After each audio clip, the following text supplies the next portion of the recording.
All right, it's your boy Spankdog, aka Pufferstein at YouTube. Like, comment, share, subscribe. You already know. BC Spankdog at Instagram. Let's get into it. Our president was at Fort Bragg earlier, and I didn't get to see it, but I heard about it. And oh, whatever happened to these two? They were a match made in heaven. I can't believe that they're not friends anymore. Trump and Elon. Besties. All right, so like I said, we're gonna get right into it.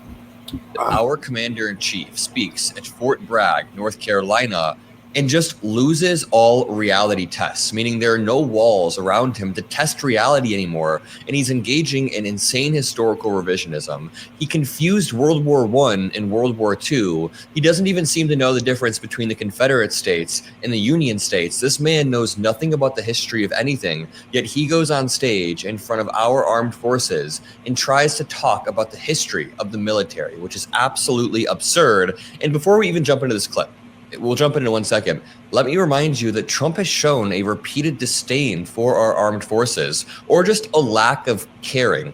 On Memorial Day, for example, when President Biden wrote a post saying, "I love our troops, I respect our troops," Donald Trump said, "Happy Memorial Day to all, including the scum that spent the last 4 years trying to destroy our country through warped radical left minds." And then he makes an insanely schizophrenic, long, all capital post. It's just, what are you doing here, bro? You're the president of the United States, and you can't even properly honor our armed forces. I won't even mention the quotes where he's called armed forces suckers or losers. None of this surprises me because that's his MO. If you're shocked when you hear that Trump did something bizarre when he went to go make a speech, you shouldn't be shocked because they said that he was outright lying, and then another headline said false claims. So the big ugly bill, the taxes that he's scooping up for the rich through cuts on the lower middle class, the poverty stricken, the middle class, and I'm telling you, upper middle class are gonna feel it too. That's gonna affect veterans. So if he really cared about the veterans, why would you cut funding to start with this clip of Donald Trump talking about World War II, but accidentally calling it World War I and engaging in historical revisionism. See, a lot of people say, we don't want to do that. I say, yeah, we do. We want to show off a little bit. Recently, other countries celebrated the victory of World War I. France was celebrating, really. They were all celebrating. The only one that doesn't celebrate is the USA, and we're the ones that won the war. Without us, you'd all be speaking German right now. Those are some muted yells from the crowd. I think they're wondering, well, does he not know what's going on here? Does he not know the difference between World War I or World War II? I'm going to keep playing this in 1 second, but let's... Because it looked like they're smiling. Some of them look like they're smiling, like they're laughing at him. But then some of them do look like they probably voted for him or they like him. But I do see a couple of people in that crowd that look like they're looking at him like, don't you know what you're talking about? Break down this claim. First of all, maybe a little Japanese thrown in, but we won the war. And we don't celebrate, but we're going to celebrate on Saturday, and we're going to celebrate from now on. We're going to celebrate our greatness and our achievements. Okay, a few things. It might be a little bit more important to European countries that the continent of Europe wasn't dominated or taken over by Nazis. It might be a little bit more crucial to them than the United States. But also, the historical realities don't line up with at all what Trump's saying. But also, the historical realities don't line up whatsoever. He miscites World War I when I believe he's talking about World War II. But in World War II, while the United States was a key member of the Allied coalition, the Soviet Union bore the brunt of the actual fighting. If you look at any of the numbers, they inflicted 70% of the German military casualties. They estimated 25 million deaths. 25 million Soviet soldiers died. And America's Lend-Lease support was vital to the Soviet war effort because we were able to give them, we were able to give them equipment. But that argument means this was a collective achievement, not the work of any one nation. One nation didn't pull 90% of the weight. I would argue that, countries in Europe were pulling more weight than the United States, but we did help them out. with equipment. So Trump's confusion between the two world wars is not just a rhetorical slip, it's a distortion of history that follows a repeated pattern of Trump falling down the stairs, knowing nothing about history, knowing nothing about Russia and Ukraine, like knowing an offensively small amount about anything. Here's Trump talking about the names of these military bases. Yeah, you're supposed to know. You know, if you're the president of the United States, it's blasphemy for you not to know government. I think it took them a little by surprise, but for a little breaking news, we are also going to be restoring the names to Fort Pickett, Fort Hood, Fort Gordon, Fort Rucker, Fort Polk, Fort A.P. Hill, and Fort Robert E. Lee. You know, nothing is more American than naming a fort after Robert E. Lee. Won a lot of battles out of those forts. It's no time to change. No time to change the name of forts.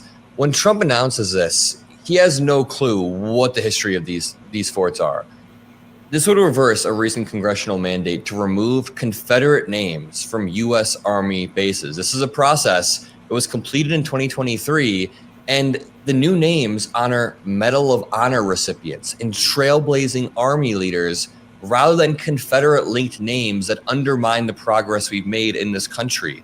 How can you claim to be pro-America, but just absolutely admire and want to restore the names of men who led a war against the United States? Not only that, their whole philosophy is the United States is not good enough. The United States, we don't want to exist anymore. We're going to start a new coalition, a new country. And the Confederacy's legacy is one of treason and division. So I guess... Yeah, they're going to change the names of those forts because they're named after people who fought in the name of slavery. They're going to change the names, I believe, from what I just heard, to people that actually won medals and did honorable things. You know, Trump's legacy will follow. But just to back up, it is disgusting that, you know, newer Medal of Honor recipients are now having their names removed so Trump can go back to what it was like before with Confederate soldiers. What the hell? By the way, make sure you drop a like on this video. Make sure you subscribe below to help boost it. Let's watch this clip of Donald Trump talking about California and just lying about it. Months ago. Witnessing in California is a full-blown assault on peace, on public order, and on national sovereignty carried out by rioters bearing foreign flags and with the aim of continuing a foreign invasion of our country. We're not going to let that happen. A foreign invasion of our country. Donald Trump then claims that anyone who burns the U.S. flag should receive 1 year in jail. I know the people in the crowd are smarter than to fall for this. That directly goes against our First Amendment right, our freedom of speech, freedom of expression. Banning the burning of the flag is a major escalation towards stripping away our rights to express ourselves. And honestly, if I were protesting, I don't think I would burn an American flag myself, personally, because I want... America cannot be stupid enough to give this man another term out of any other president in history. Him. And not only that, no president deserves a third term.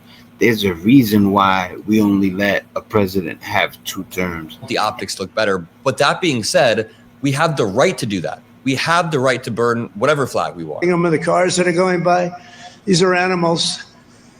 But they proudly carry the flags of other countries, but they don't carry the American flag. They only burn it. Did you see a lot of the flags being burned? They weren't being burned by people from our country or from people that love our country. People that burn the American flag should go to jail for 1 year. That's what they should be doing. 1 year. And we'll see if we can get that done. We're going to try and get that done. We're working with some of your senators. Someone needs to teach the President of the United States about the Constitution, mainly the First Amendment, and all the rest. Someone needs to teach the President of the United States about the history of the Confederacy in America. Someone really needs to teach the President of the United States about the history of Europe and certain wars. He doesn't even seem to know the names of the wars. I know Senator Josh Hawley is very much involved, and I know the 2 senators from here. I think you guys, are you guys in favor of it? Boy, would this be a bad time for them to say no. And I got you. I got those 2 votes. the agitating of the. You know, right after this, he never misses an opportunity to shit on Biden. He allowed these people to say, and by the way, I've known this guy for a long time. He was never the show. When Alec Baldwin does him on Saturday Night Live, it's the best. Nobody could do Trump like Alec Baldwin, period. Sharpest bulb. But you know what he was? He wasn't a radical left lunatic. He never dreamt about open borders. He never said that when he was of sound mind, which actually was a very long time ago. So now their argument is that the real Biden didn't actually want any of this done, and they're trying to undermine, everything that he signed by claiming this was an auto pen. The real Biden never actually wanted these things. This was his radical left team around him. So they always have a new post-hoc conspiracy theory.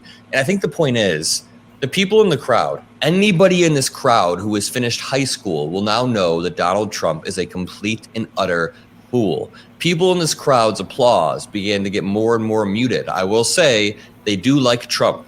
I mean, the people at Fort Bragg were cheering. They liked Trump. But throughout it, I said it at the beginning. I said that even though there look like a couple of people that realized he's not the sharpest tool in the shed, I would say it looks like most of them do like Trump. I think they were getting more and more muted at the idea of our First Amendment being trampled, the idea of the Confederacy being amazing, even though we fought against them. You might as well put like Nazi Germany flags up if you're also going to put Confederacy flags up. I guess it's a little bit different, but not really, because it's enemies of the United States. And then someone should also teach Trump about, the European history. Yeah. I'll show you guys right now.